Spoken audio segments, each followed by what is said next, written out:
Dad and Don Queerville had that Savage Quarter. They divided into 80s. And so then I knew there was a piece of land there. And my dad worked at Barber's, and they got a load of scrap tubing in there, square tubing for, like, it looked like floor joists, so 8 inches high and 2 inches wide. And it was really cheap, so it was something that I could afford. So I decided I'd buy this tubing. And then we got a scrap piece of drill casing, and I decided I could build a house out of it. And so I started trying to figure stuff out. So there was a guy named Buckminster Fuller. Oh, yes. Who had designed a weird house like that in the 30s. So I decided, well, I have a shot at doing something similar. And so we built this house, and so I prefabricated all the steel pieces.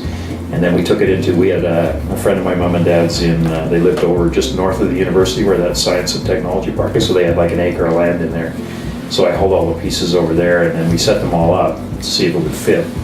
And then it was, so then we hauled it out here and put it up. And Don actually did a lot of the work in it, because he was absolutely, Don Queerville is absolutely fearless of heights. And so I was afraid of heights, so I would go up there. So I talked Queerville into doing it. And these pieces, so the pieces of steel are like 2.5 inches wide, and they're 8 inches deep. And the bottom floor is like 30 feet off the ground, and the roof's 50 feet off the ground. Mm-hmm. And so when we were framing it, Queerville would get like a 16-foot long 2x10, and he would walk out along the thing like 20 or 30 feet out, down the roof sometimes, so the roof's on about a 30-degree angle. He would walk down the roof, put this joist in, and then we would attach it. So, he's an amazing guy, and the house wouldn't be there without Don. And he thought it was the dumbest thing he'd ever seen. The stairs are on the outside, so it was like a big spiral staircase. Is it still there? Yeah, it's like, the guy sort of, I think he's heard the concept of it, because it used to be this freestanding object that he put some posts on it, because it moved around a lot, but it was designed to move. And so some people were kind of disconcerted when it was sort of moving around the wind, but that was okay.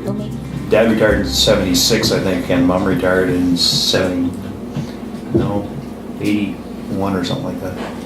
Really, we did everything except the original log structure, so we kept the log pieces, but everything else was replaced on it. The structure's made out of steel, and most arts and crafts houses have some kind of pattern that goes through them.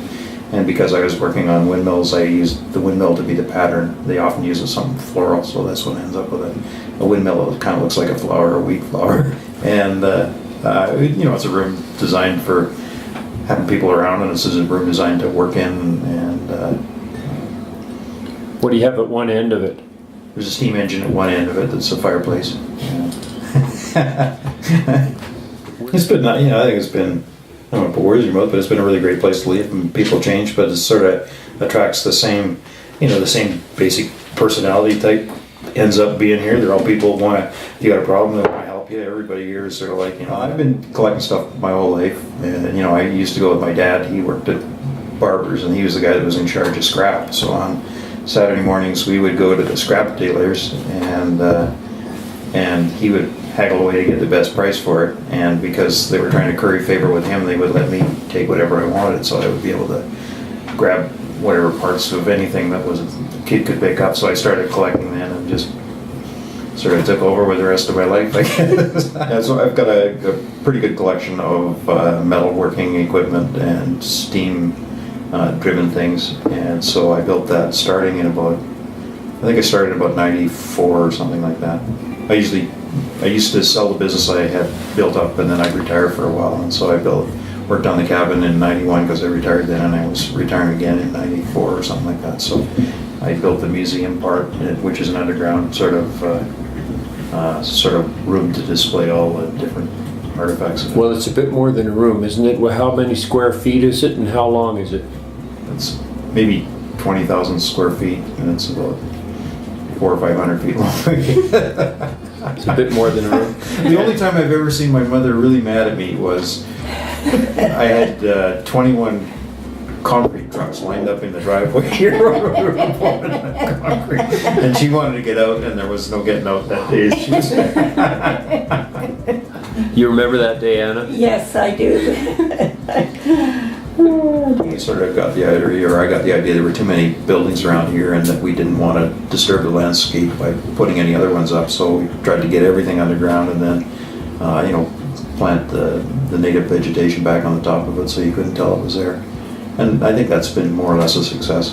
It's hard to know it's there. I've got a pretty good collection of African metalwork. I'm interested in how you make things from metal, and so there's a pretty good collection of stuff that was made in West Africa and sort of forged and cast out. Every collector has to have a few cars, so there's a couple of cars down there.